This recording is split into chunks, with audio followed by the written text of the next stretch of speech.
Hi everyone, I'm Dr. Yosefa Fogel-Rubel, and this is One-on-One, Women Talk Torah, a series brought to you by Matan Women's Institute for Torah Study.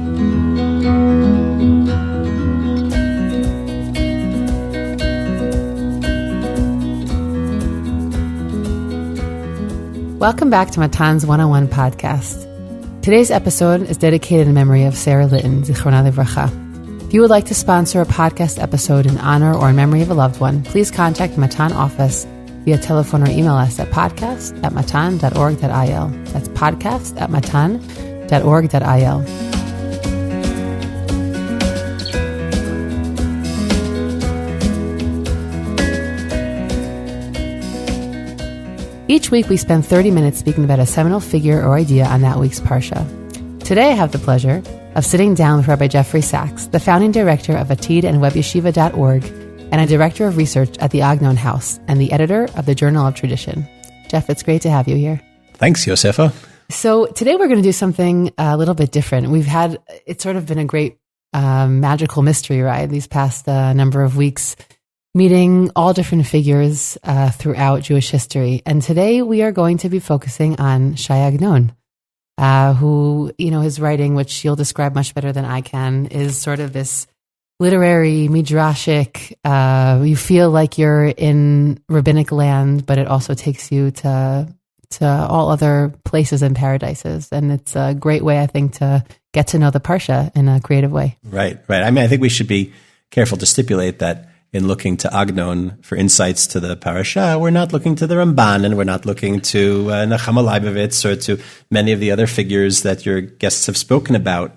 We're talking about a writer of modern Hebrew fiction, although perhaps the greatest writer of modern Hebrew fiction, the only such person to receive a Nobel Prize for his work. But because Agnon's writing is so entrenched in the world of principally rabbinic literature, and in that way I think you're correct in saying that his writing is a kind of pseudo-midrash on our classic sources. His works of modern literature can be read intertextually to gain insights to all different types of things, including the parashiot of the Mishkan that we'll be talking about today. Right, and that sort of takes us right into the beginning. We're here speaking about Parshat Vayakel, and we are post the sin of the golden calf, and we're in what we would sort of call the second act of the building of the Mishkan. And we meet at the beginning of the parasha, or actually it's in the third aliyah, we meet the figure of Bezalel ben Uri ben Hur Lemate Yehuda.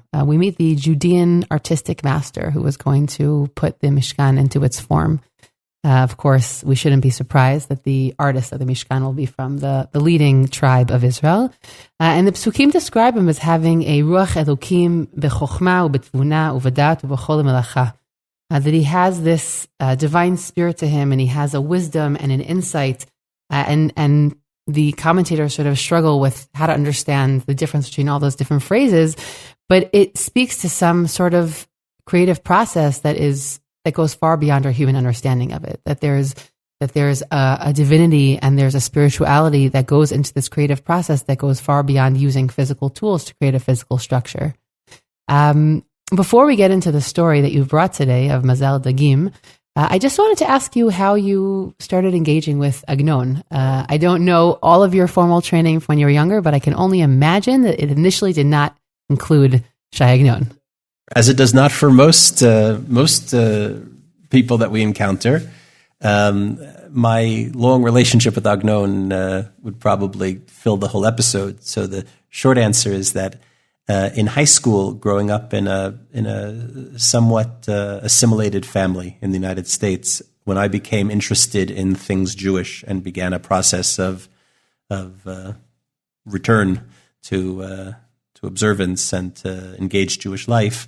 Actually, my grandmother, who herself was not observant but was very Jewishly literate, bought for me a copy of Agnon. Then it was called 21 Stories. It was a collection, a rather odd mix of short stories that were available in translation. Was one of the few things available by Agnon in translation back then. Now there's so much more. And I actually don't even know if she herself had read it or if she had just gone into the bookstore looking for a Jewish book for her Jewishly engaged grandson. But she was the kind of woman who, if a Hebrew author sitting in Jerusalem won the Nobel Prize, she would have taken note. And I read the book in high school. I was a pretty bookish kid, and and I was enchanted. Obviously, then I could not have read Agnon in Hebrew, and if I could have, all of his many intertextual references and allusions to the rabbinic canon would have been completely lost on me. But I understood he was saying something really interesting about the modern Jewish condition and the tensions of modern Jewish life and the transitions that Judaism had undergone to get to where we were in the 20th century. And it resonated with some of the things that I was undergoing, some of the processes that I was undergoing. I had already read some Franz Kafka by then, and that's a long, separate conversation. Many people had pointed out certain similarities in certain particular stories that are actually overrepresented in that volume. And I continued to read what was available to me in English.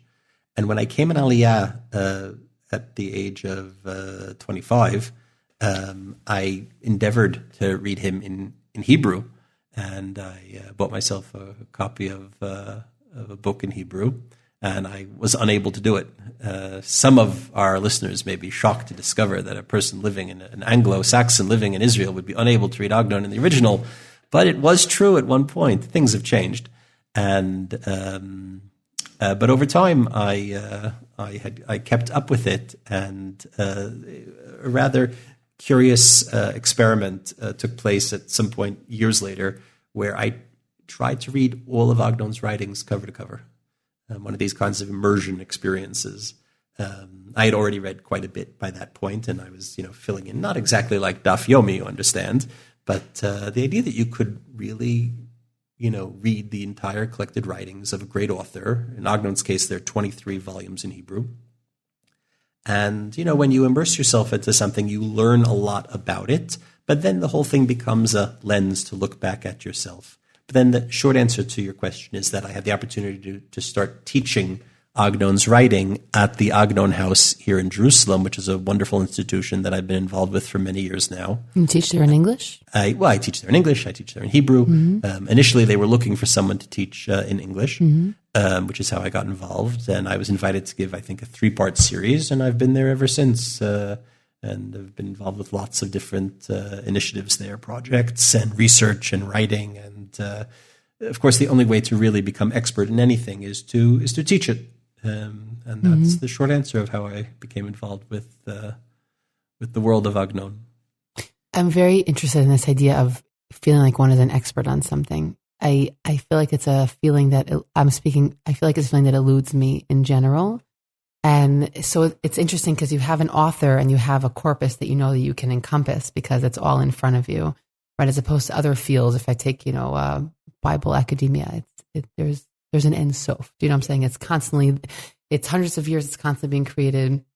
It's not something that you can really encompass in that kind of way. So everyone sort of picks their little mountain and then they stay there. They write their doctorate on the Mapik Hay in the second chapter of Amos. Exactly. Something like that. So I'm curious, when is a moment that you get to that you feel like you've mastered something? When did that happen? Or that when people say that you're a world-renowned researcher, that you don't feel embarrassed to take that title? We have a funny story that at some point I was getting into this and I was gaining a reputation, I met you then, by the way. I met you in that experience when you were trying to read it all. One day the phone rings and my wife answers the phone, and on the other line somebody says, "Is this the home of Rabbi Jeffrey Saks, the Agnon scholar?" And my wife was like, "I guess so." And it was someone calling me. It was the first time somebody was calling to invite me as scholar in residence to talk about Agnon. I had a long career in teaching, the regular subjects in Judaism and Torah. Beforehand, and this was the first time that somebody had turned to me in this regard. So it became something of a joke in the house, the Agnon scholar. But in terms of expertise, and part of it is, you're right, There are certain things that no honest or sane person with integrity today would say, I'm going to become an expert on this. I mean, we're all aware that there are, singular geniuses in the world who really, do have that kind of, the pin test into the Gemara and know every line backward and forward. But, it would be hard to set out to do that consciously, certainly not in middle age. But something like Agnon is vast, it's broad, it's deep. There's value in trying to gain expertise in it, but it is bounded enough that a person can read all of Agnon's writings, and you can also, with some guidance, read all of the secondary literature that's essential. You can't do that, let's say, in the Bible. No, you can't. You can't do that in the Rishonim if you're trying to master the Gemara. You can't do it with Shakespeare, right? There are certain topics in history or in philosophy or in literature that you can't master everything. I understand that the history of the Civil War, there has been more than one book a day published on Abraham Lincoln and the Civil War since the Civil War. You can't possibly read it all. Now, not all of it is, of course, necessary to read or worth reading, but to kind of get a map of what's out there, it's just not possible.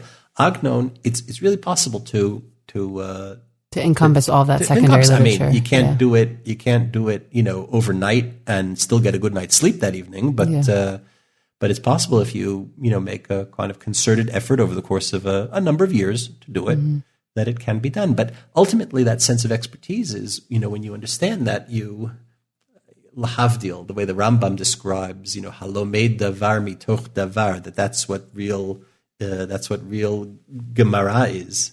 That's what real Talmud is.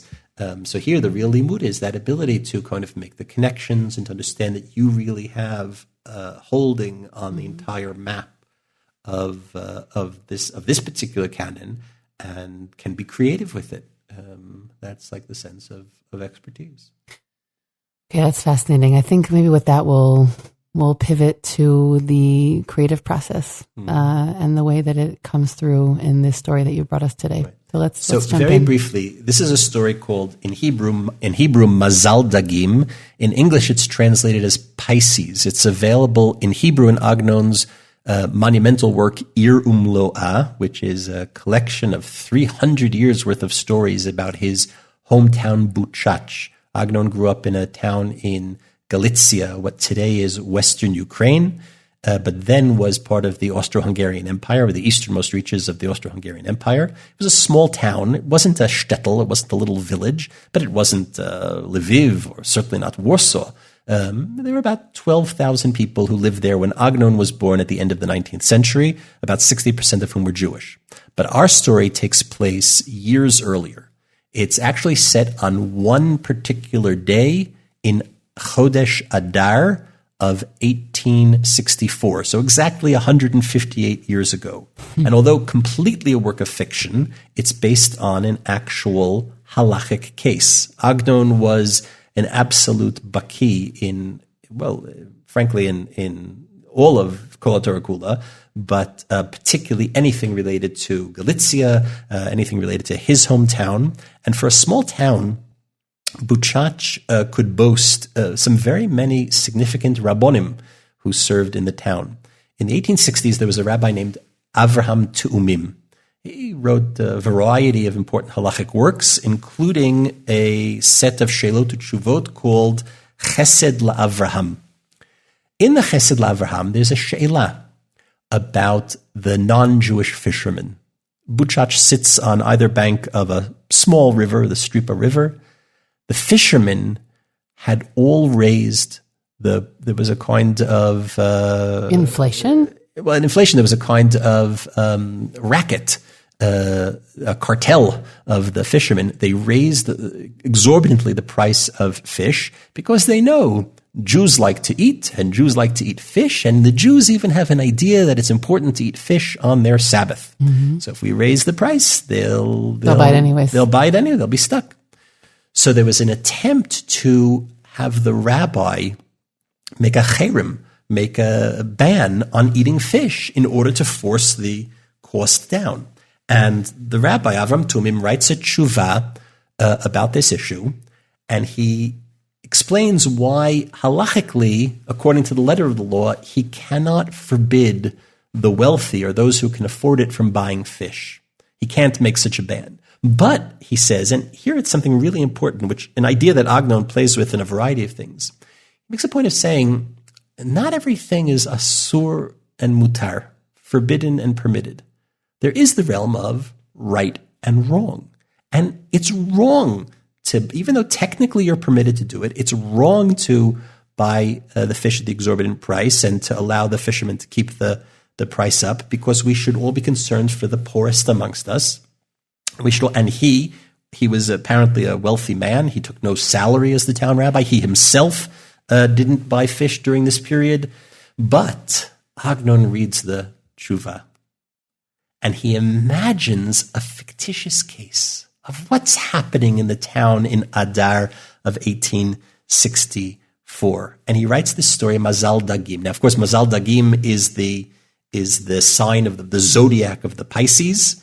The story is taking place in the month of Adar. The story itself has a distinctly Purim-like, carnivalesque, grotesque type of thing. It's a story that's full of vena hafachu, the turnaround plot. It has elements that we associate with Purim, although not necessarily with Megillat Esther, elements of, as you said, the grotesque, the carnival, the confused identities of who's who, and we think one character is one person, and it turns out that the two characters have kind of had this kind of transference from one to the other, and therefore all of these things come together quite nicely in Adar, in a story about Pisces, about the zodiac of Adar, and perhaps coincidentally, perhaps not, the weeks that we read these parashiot of the Mishkan always fall out, at least partially, within Adar. The story features this extremely corpulent fellow named Fishel Karp, whose name itself is already a parody. The whole thing is a satire, you understand. This is high comedy. Yeah. Fishel Karp, his name means, kind of like fishy fish, right? Two different types of fish. And he, despite the kind of social taboo against eating fish, can't help himself. Fishel Karp is a man who is driven entirely by his stomach. He's described, almost as a kind of Falstaff character. He has conversations with his belly, trying to remind it that, don't worry, belly, I will take care of you. And on his way to shul every morning, he takes his talus bag, which is this very large, almost like a shopping cart-sized talus bag. We learn later how he came to possess such a thing, and he walks through the shuk, through the marketplace from his home to the synagogue, doing this kind of shopping, picking up all the tasty treats and all types of things that he'll want to be eating later that day. And he stuffs it, rather grotesquely, into his... I kept thinking about the smell. Into his talus bag. Yeah. So that by the time he actually does get to shul, davening is over. And in almost every occasion, he ends up davening on his own. One day, he's walking through the marketplace, and he sees the most magnificent, the largest fish he has ever seen. Now, this fish is a sentient fish. We, the reader, are privy to his thoughts. And this fish is not only a sentient fish, he's actually a rather Jewish fish. He has all types of ideas about aliyat neshama, the elevation of the soul, and reincarnation, and righteous suffering and evil prospering, and all types of theological ideas that Agnon is able to communicate to us through the thoughts of this fish. He buys this gigantic fish, but because it is a bit taboo, he hides it into this extra large sized talus bag where the fish will get tangled up in, talk about grotesque, in the man's tefillin, until by the end of the story, the fish is wearing the tefillin shel rosh of Fishel Karp. In the shul, there's only one person, Bezalel Moshe. Now, to call a character who is an artist Bezalel Moshe only asks to interpret the story through the prism of the construction of the Mishkan, the two great collaborators in this project of creating physical space that houses the divine, physical space that houses the infinite. Bezalel Moshe, Bezalel, of course, the artist of whom you spoke minutes ago, and Moshe, if Bezalel is kind of the contractor of the building project, Moshe is the architect, some sort. Together, they do this great thing. Bezalel Moshe is an artist, but he's a starving, struggling artist. He's not an artist. He's not a great artist doing great projects. He's an orphan who has no food. He's a poor orphan with no food. He's starving. The great irony in the story is that despite appetite driving the plot, nobody actually gets to eat much during the story. Everybody goes hungry. Everybody's hungry in the story. And he's occupied with kind of menial artistic tasks, sketching out the design of a gravestone that the stone cutter will then carve, copying a mizrach, the decorative eastern wall sign to remind people which direction to daven. And this was the kind of Jewishy arts and crafts of the diaspora.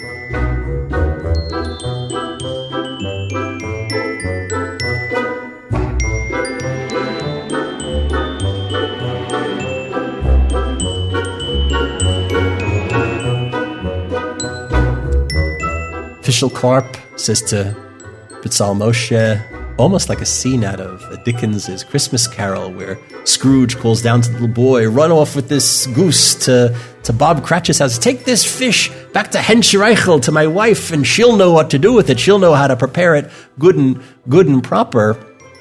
And don't worry, she'll take care of you too when you get there." Of course, he leaves there hungry as well. So while Bezalel Moshe is running off with the fish, who, by the way, who keeps thinking is on the still way there. alive. He's still alive. The fish is still thoughts. kind of gasping. If you go to the Machane Yehuda market, you can see live fish, or they're on ice. They keep gasping for air for a long time after taken out of the water. Bezalel Moshe has never seen a fish, even though he's drawn them many times. He's never seen a fish because he's poor and he can't afford to eat fish.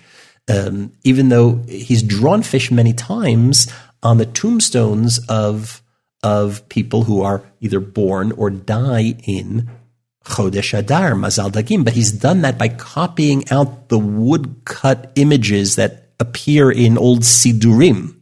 And he's fascinated by this fish. And the artistic impulse moves him.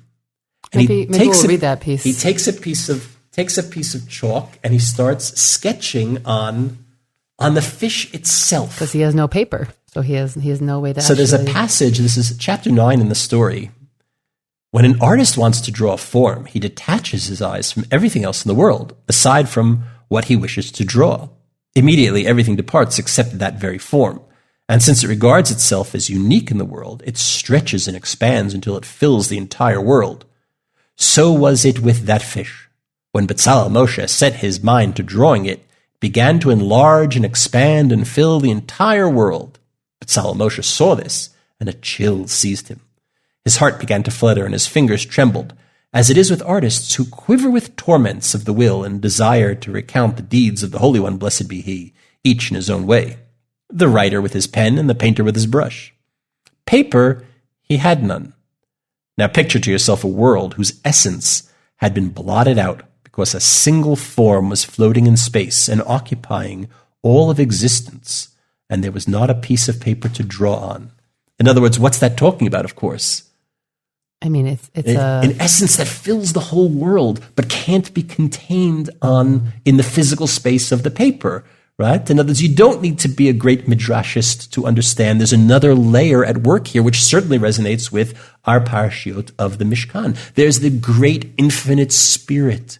And if we can create the proper vessel in this world, we can, Asuli mikdash v'shachanti b'tocham. He will be able to dwell amongst us. Bezalel Moshe will be able to contain, this of course goes back to Plato's ideas of what art does.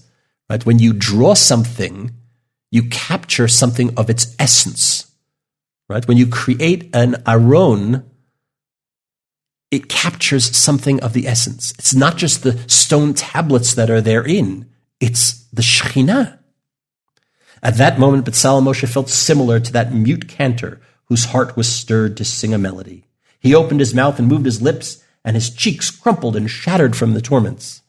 The mute cantor was given the inner sensation of a melody and denied its expression with his voice, whereas Bezalel Moshe was capable of drawing, but he was denied paper because, again, of his poverty.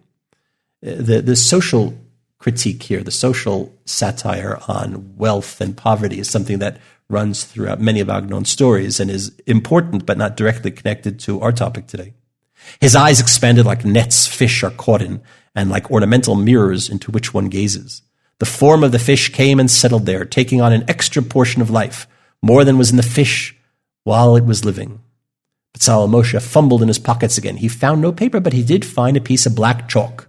Feeling the chalk, he looked at the fish. The fish, too, looked at him.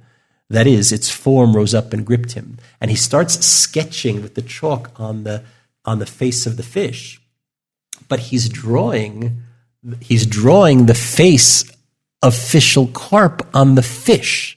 So the fish is having this weird transference, and in a moment it will get tied up with Fishel's own tefillin. His face will become to resemble Fishel Carp.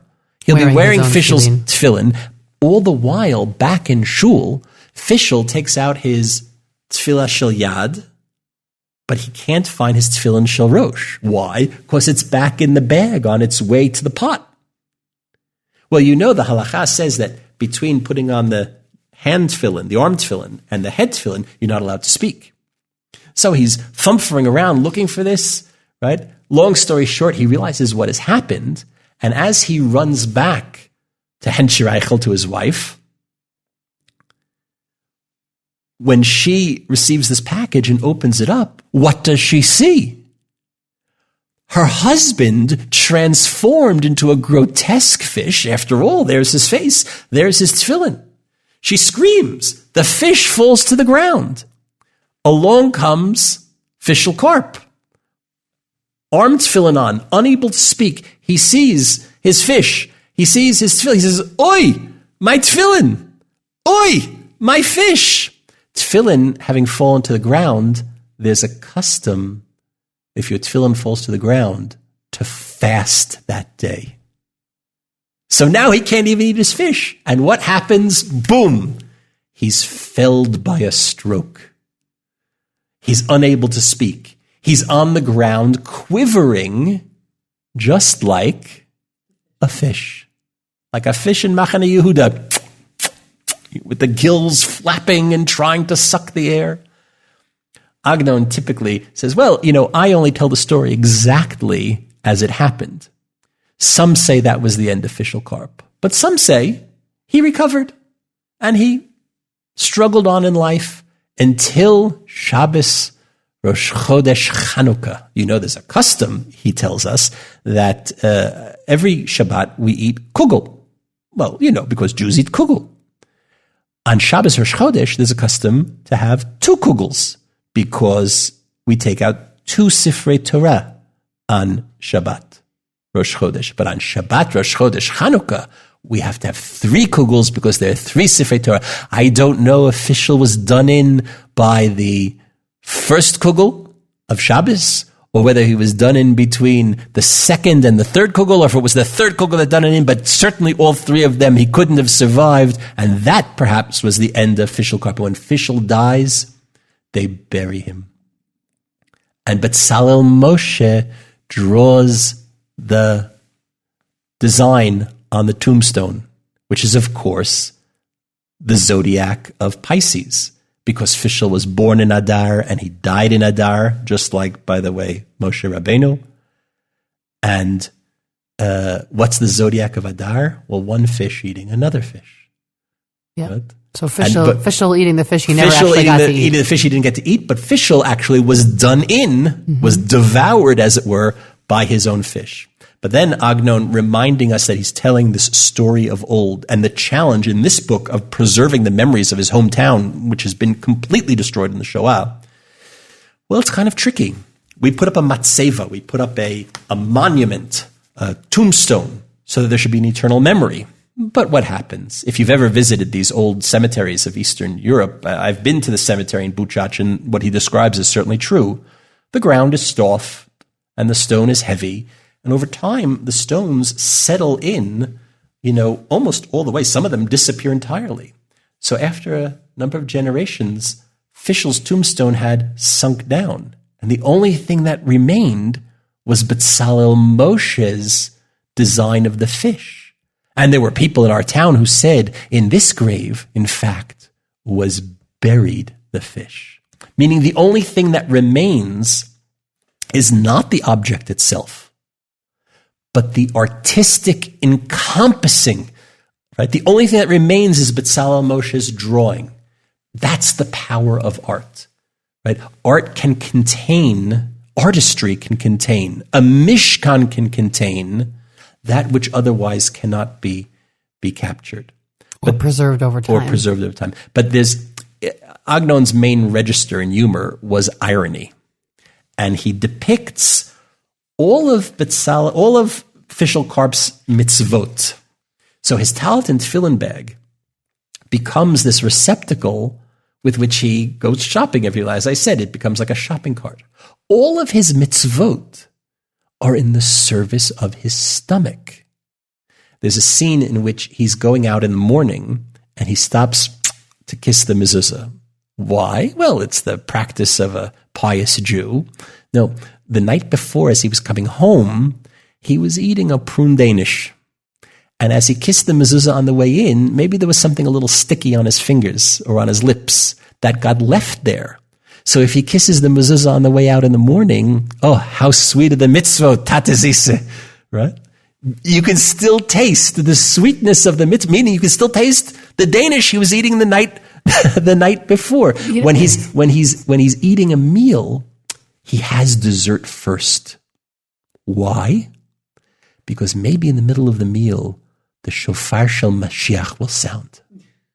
And everybody will have to run out to greet the Messiah. Then he wanted to get to have dessert. And he'll be, his joy at the Messiah will be diminished because he has to skip dessert.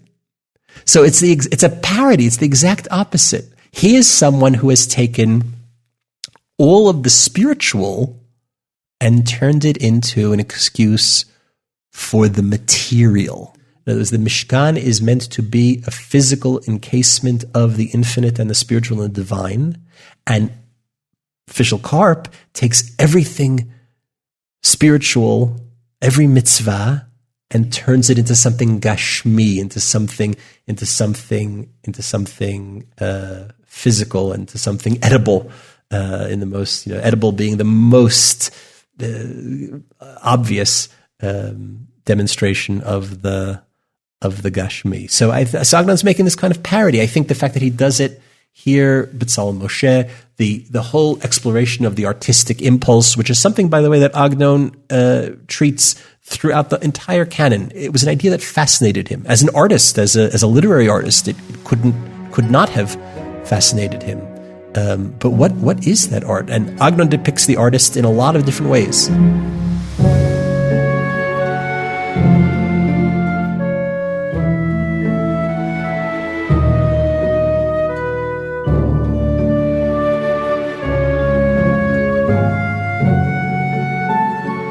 I guess the piece I might want to start closing with is this question of the tension between them. If we have Fishel Karp, who obviously goes far too deep on the end of physicality, although he really he aspired to be part of the spiritual world, but he got lost along the way. When we look at Bezalel Moshe in the story, he has that lasting impression of making that gravestone and that being the tombstone and that being what's left and what people actually see. But I think he also makes a statement there about the fact that if you don't have he was a poor, hungry orphan. If you don't have family, if you don't have food, he speaks about all this wonderful potential he has, but he doesn't have any ability to learn. He doesn't have any tools or any sort of supplies that he needs to bring that into the world. And so it's obviously a critique on both sides. You can be the most creative, and we like Bezalel Moshe in the story. We feel for him deeply, right? He's sort of this young boy, and you sort of hope that he's going to find himself and find a way to support himself. But it's also a critique there of, you can have a tremendous amount of spiritual potential, but if you don't have the encasement or the means to bring it into this world to a certain degree, that too will not be fruitful. Yeah. There are two other relevant texts that may be a little more mainstream to the Matan podcast listeners. One, of course, is Rabbi Soloveitchik's Halachic Man, which describes that the Halachic man's job is not to try to escape this veil of tears, this polluted physical world. That's the impulse of the homo religiosus, the religious character. Halachic man's job is to bring the divine down to earth. In that regard, the halachic man is in many ways closer to the figure of the cognitive man, the scientist. Right? Those are the beautiful passages that people know from the halachic man of young Yashaber being taken out into the synagogue courtyard by his father to see the sunset on the afternoon of Yom Kippur, to understand that this is no mere aesthetic experience, that there's a halachic reality when the sun sets on this day. With the passing of Yom Kippur, it brings forgiveness and atonement. Right? That the physical universe itself is the manifestation of the halacha if we bring heaven down to earth. The other, of course, is from, not a rabbinic text, but one that probably our listeners are familiar with, and that's C.S. Lewis in his well-loved and well-known Screwtape Letters. In the first letter, which purports to be the intercepted dialogues between a master devil, Screwtape, and his protege, Wormwood, trying to instruct the young protege devil on how to best tempt mankind. He addresses this topic. I will say it over on the outside. I will Judaize it, but you can look in the original. It goes something like this. The Rebbe devil says to the Talmud devil, look, I know you young folk think that your job is to sit on the shoulder of your charge of man and whisper into his ear all types of philosophical questions. Why the righteous suffer, why the wicked prosper, how God could have allowed all those people to go up the smokestacks in Auschwitz, 1.5 million of whom were children. You think this is what will lead them to sin, and this is what will lead them to apostasy, and this will lead them to stray. No, you don't have to work so hard. I once had a charge who I was tasked with tempting. And he was an avowed atheist, so my work was quite easy. And one day I saw him sitting, reading something, and a thought began to emerge in his head, a very dangerous thought. Hirurei tshuva. At his elbow immediately. I didn't have to start talking about righteous suffering. I didn't have to introduce all types of philosophical apikoursis. All I had to say to him was, right now would be a good time for a sandwich. Usually that's enough to distract them. And it's true. Yeah. It's true. In other words, you're looking at your watch. You know it's 5 minutes to mincha. You better leave the house. But you say, I could really use a cup of coffee. And before you know it, boom, the moment has been lost. That challenge between the spiritual and the physical is very real. It's the subject of grand satire here, of a parody, a carnival in Agnon. It's the subject of profound theological speculation in Rabbi Soloveitchik. But it's something that we all live with and we all struggle with. The Mishkan is absent. We don't have it. We don't have the Mishkan. We don't have the Mikdash. Right? We have just the world that we live in. A little bit, it's the Beit Knesset. What we don't have is the physical housing. There is a Beit Knesset, okay, and I recognize that also Mikdash Ma'at. That has a different role in the lives of people differently, depending on the region you live in, right? It means something different in diaspora than what it means in Israel very often. Gender also plays a role. Sure. But what we don't have as much are the physical manifestations of our religious life. Right. And so the struggle is between physical things that take us away from spirituality and our quote unquote spiritual life, which could be whatever it is, connecting to the divine, learning, different spiritual experiences, singing.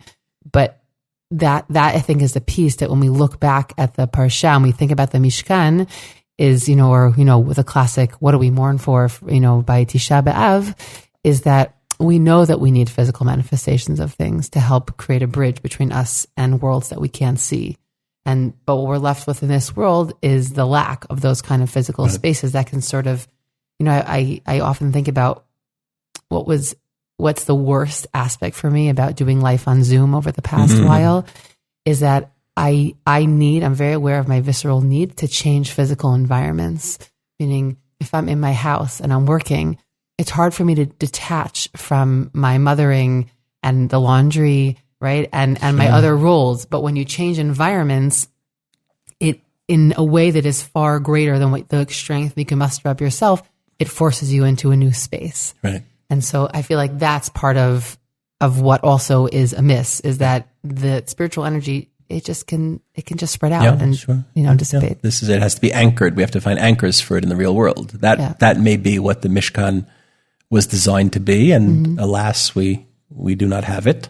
But that challenge, the tension, is quite real in our lives. Yeah, and obviously, even with a Mishkan or a Beit Mikdash, whatever it will be, that tension obviously won't go anywhere. Right. But there may be more of a. But it creates a model. It creates a kind of center of gravity that reminds us that this is possible, that it's manifest, that we aim for it, we pray towards it. Mm-hmm. It's there as a compass in our mind. Thank you so much for this conversation. Thank you, Yosefa.